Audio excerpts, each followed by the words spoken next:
President Trump coming home from the UK with another big deal, a $42 billion tech partnership positioning the two countries to lead the world in AI and nuclear technology. We have also just signed a historic technology prosperity deal, one of a kind, to ensure our countries lead the next great technological revolution side by side. We also are joining forces on quantum computing and nuclear power, a natural partnership for close allies. Nuclear energy, massive in powering the AI takeover, is forecasted to be a $10 trillion market opportunity, according to Bank of America, that could address global energy shortages. For more, let's bring in Oleary Ventures chairman Kevin O'Leary, the perfect guy to talk about energy and AI. The president is teeing up big deals here with the UK. What do you think about it? As he should. You know, private capital, private equity, pension plans, sovereign wealth funds seek stable environments where policy is pro-business, and they can get somewhere between 11 and 17% returns. Nuclear power is exactly that. The only challenge with it is that we need power now for AI. The demand just in North America is 45 gigawatts. There's only 5 under construction. The Chinese are beating us right now because they're using a lot of coal-fired electrical generation, which we don't do here. Our solution, while nuclear is perfect, it's going to be 20 years from now. What we have on the ground today is stranded natural gas. That's our solution in North America. But what Trump did in Britain, and people keep forgetting, Britain is not part of the EU anymore. Yeah. It's a separate jurisdiction. So it's necessary to cut separate deals with them, and he did exactly that today. He really kind of set the policy tone for a trade deal, which has already been going forward on agriculture, ag tech, and other things.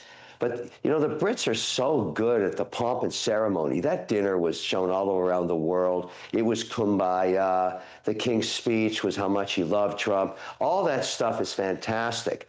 But getting the deals done is where it gets tricky. And nuclear power, well, we have to get it. It's not a matter of if.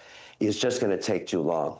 Well, let's stay on getting the deals done. I mean, you're a deal maker, a businessman yourself. Is President Trump so far living up to the art of the deal? I think so. In some jurisdictions, I'll give you an example.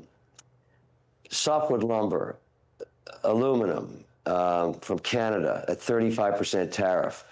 That's not working out so well. Something has to be done there because we can't replace that anytime soon. It would take decades to replace it. And so input costs on housing in the U.S. are struggling because of softwood lumber being so expensive. And as of today's discussions in Washington, it's become clear that all the aluminum in North America is in Canada. So that's one problem. The Swiss are kind of, for lack of better words, pissed off right now because they're sitting at a 39% tariff. They can't figure out why. The tariffs were taken off gold bars. They like to work that deal out. And believe me, it's killing me on my watch collecting. Oh my goodness, 39% tariff. That's the one I'm worried about. So I'm going to lobby to fix that one. I'm sorry. So you've got these pockets of problems that haven't quite been ironed out yet. But overall, the policy looks good at reciprocal tariffs. So if you told me it was going to be 15% with Britain, I'm good with it because that's kind of even Steven. But 35 in Canada, 39 in Switzerland, that's not cool. That you can't really work with that. So he's got to get focused on those deals. But he's going for the big stuff first. And next, of course, is herding cats in the EU. There are so many countries there, all sort of under one umbrella, and that deal's all over the place right now. Well, you get their attention with 35%, and then maybe you get a deal at a little bit lower level when you go for the state dinner. So we'll see what happens with the EU, with Switzerland, so you can keep those watches on your wrist. I know, now you have us worried about your inability to get watches, Kevin. We can't have that. That's your thing. I'm sure America's fretting about that. That's really bad. All watch collectors. All watch collectors in America are freaking out. We got to solve this right away. Terrible. The oppressed watch collectors of America. Hey, I want to stick with this. So, topic of energy. Let's move on to former Vice President and climate nut Al Gore is accusing the Trump administration of waging jihad against green energy. Gore telling Axios, quote, if you look at it on a global basis, we get a distortion field here in the U.S. now with Trump's jihad against the sustainability transition. I mean, look, Al Gore is a definition of hot air. Kevin, I think the president's got a full throttle energy policy all across the board, but he doesn't want to invest in things that don't make economic sense. What do you think? Back in the day with Clinton, I worked for Gore in education, and so I have a pretty good feel for how he operates. What he's pointing out, and I think this is the difference between those two administrations, in the Gore era, he was willing to use government funds to subsidize wind and solar specifically. And so what we learned over the decades, although it was a good intention, some may say, is that the people are not where the wind is. So you end up putting these things out in the ocean. You have to pay billions for infrastructure costs on cable to come back to where the people are. Copper cable costs billions. And then solar was never economic because the technology wasn't there yet. And all this administration has done, you may agree or not agree, the two philosophies are, Trump administration says, look, unless it's market driven, we're not investing in technologies that don't work. And so if the private sector wants to invest in wind and solar, let them invest.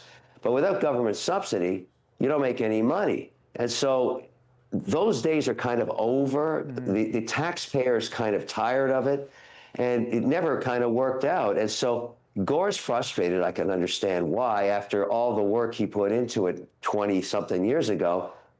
For Trump, he's just saying, look, we're not making any money, and I'm not making the taxpayer pay for it.